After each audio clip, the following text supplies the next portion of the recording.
আসসালামু আলাইকুম, কেমন আছেন সবাই? গত পর্বে আমরা দেখাইছিলাম পরাগায়ন, হাত পরাগায়ন কীভাবে করা হয়েছে আমাদের এই কদমগুলোর। আজকে কিন্তু সর্বশেষ প্রসেস, এই মাঠের প্রসেসের মধ্যে এটা আমাদের ফসলটা এখন ঘরে তোলা হচ্ছে। এটা সম্পূর্ণ পরিপক্ক হয়ে গেছে ইনশাল্লাহ। এখান থেকে আপনারা পাবেন লাল তীর হাইব্রিডের অরিজিনাল সেকেন্ড জেনারেশনের যে বীজ, সেই বীজটা। আমরা আছি মোহাম্মদ রবিউল্লাহ ভাইয়ের সাথে, অ্যাগ্রোবিডি আছে মিডিয়া পার্টনার হিসেবে। ভাই, আজকে তো আমরা এটা দেখছি যে তোলা হচ্ছে, সম্পূর্ণ কি পরিপক্ক বা কি বৃত্তান্ত একটু বলেন। আমরা হচ্ছে পেঁয়াজগুলো আমরা যে কদম জুড়ে আমরা মাদার যে পেঁয়াজটা আমরা লাগিয়েছি আজকে 5 মাসের কাছাকাছি হয়েছে। তো এই পর্যায়ে এসে পেঁয়াজের যে বীজগুলো যথেষ্ট পরিপক্ক হয়েছে এবং এখন আর কয়েকদিন পরে তোলা এটা ভালো কাজ হবে না, এখনই তুলতে হবে। এবং আমরা হচ্ছে দুটা ধাপে তুলব।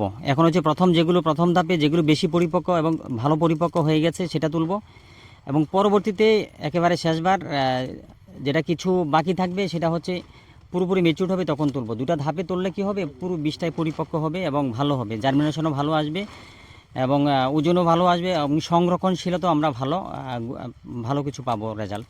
তো সেই জন্য আমরা দুইটা ধাপে তুলব আর কি। আর মাশাআল্লাহ হচ্ছে আমাদের বীজগুলো ভালোই হয়েছে। আর হচ্ছে যে আমরা পরিচর্যা যথেষ্ট করার চেষ্টা করেছি, আবার কিছু বৃষ্টিও হয়েছিল, আমরা হাত পারাগান করেছি। তারপরে শেষের দিকে আমরা যেই বৈজ্ঞানিক চাষাবাদের ক্ষেত্রে যেই অনুখাদ্য এবং কীটনাশক দেওয়ার কথা সেগুলো আমরা দিয়েছি, বাড়তি কিছু দিইনি। আমরা পিজিআর বলতে যেটা বোঝায়, হরমোন বলতে বোঝায়, যেটা আমরা দিইনি।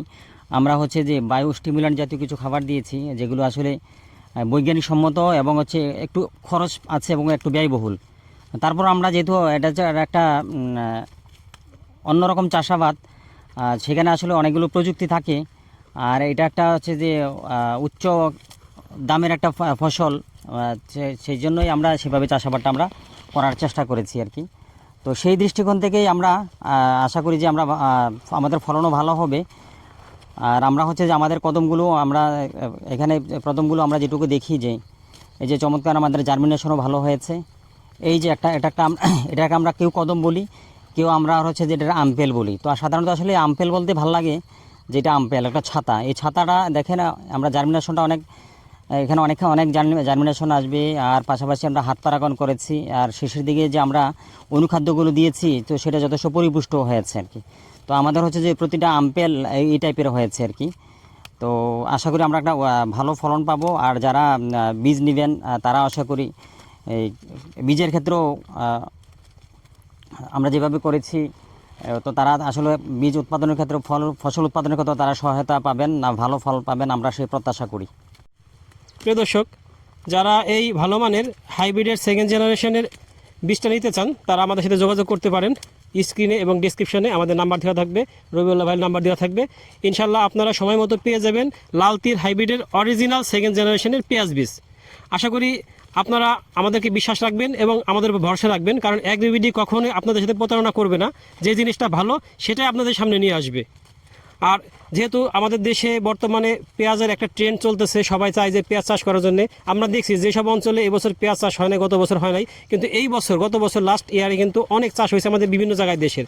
হয়তো আগামী বছরে আরও বেশি পেঁয়াজ বিভিন্ন জায়গায় দেশে উৎপাদিত হবে। তখন কিন্তু সবাই চাবে যে ভালো মানের বীজটা।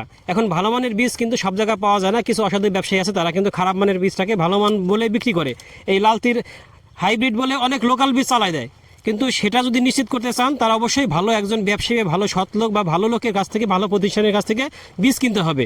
আর যেহেতু আমাদের কাজের এভিডেন্স একদম প্রথম থেকে শেষ পর্যন্ত আপনাদের সামনে আছে, এজন্য আমাদের বীজটা 100% গ্যারান্টিড যে এটা লাল তীর থেকেই উৎপাদিত। তাই রবিউল্লাহ ভাইয়ের সাথে আমি একমত যে যারা নিতে চান এই ভালো বীজটা আমাদের সাথে যোগাযোগ করবেন। ইনশাল্লাহ আপনারা পেয়ে যাবেন সাশ্রয়ী মূল্যে একদম 100% অরিজিনাল লাল তীর হাইব্রিডের সেকেন্ড জেনারেশন। আমরা অনেক সময় আমরা পণ্যের ক্ষেত্রে আমরা অনেক স্লোগান, বিক্রির ক্ষেত্রে আমরা অনেক স্লোগান শুনে থাকি যে দামে কম মানে ভালো। তো সেটা হচ্ছে লাল তীর হাইব্রিডের সেকেন্ড জেনারেশনের ক্ষেত্রে। আমরা যদি দেখে থাকি, আমরা পেঁয়াজ উৎপাদনের ক্ষেত্রে আমরা দুটো জিনিস দেখবো একেবারে। এক হচ্ছে উৎপাদনশীলতা দেখবো, উৎপাদন কেমন হয়। আর একটা জিনিস হবো সংরক্ষণশীলতা, আমরা চাঙ্গে থাকি কিনা, সেই দুইটা জিনিস দেখবো। এই দুইটার ক্ষেত্রেই প্রায়োরিটি পাবে, অগ্রাধিকার পাবে লাল তীর হাইব্রিডের সেকেন্ড জেনারেশন।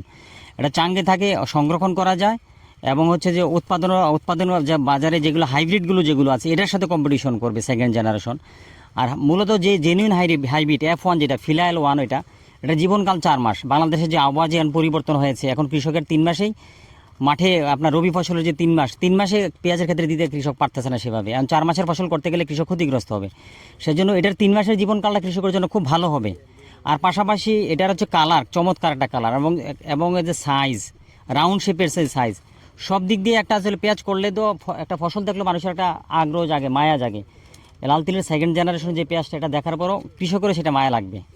আমার মনে হয় সেটা একটা ভালো একটা গুড চয়েস হবে। বাজারে যতগুলো পেঁয়াজের বীজ আছে গুড চয়েস হবে। আমাকে যদি বলা হয় বাজারে আপনি অনেকগুলো পেঁয়াজের র্যাঙ্কিং করার জন্য, আমি এক থেকে অনেকগুলো র্যাঙ্কিং করতে পারবো। আমি এক থেকে কমপক্ষে 30টা পেঁয়াজের র্যাঙ্কিং করতে পারবো, শুধু স্কোর ধরে ধরে করতে পারবো যে এটার ফলন এমন, সংরক্ষণশীলতা এমন, এটার ফলন এমন, সংরক্ষণশীলতা এমন, জীবনকাল এমন। তো এর মধ্যে আমি মনে করবো যে সবচেয়ে গুড চয়েস না বেস্ট চয়েসে বলবো যে সেকেন্ড জেনারেশনের এটা। লাল তিল হাইব্রিড হ্যাঁ, সেকেন্ড জেনারেশন, এটা একটা বেস্ট চয়েস কৃষকের হতে পারে আর কি। তো কৃষকরা বেস্ট চয়েস করবে। আর যদি কৃষকরা পার্সোনালি শুধু খালি বীজ নিয়ে আলাপ করতে চায়, কথা বলতে চায়, আমাকে সেটা বলতে পারে। আমি আশা করি তাদেরকে একটা এই ব্যাপারে তাদের সাথে আমি যথেষ্ট কথা বলার এবং পরামর্শ দেওয়ার আশা করি পারবো, ক্যাপাসিটি তৈরি হয়েছে।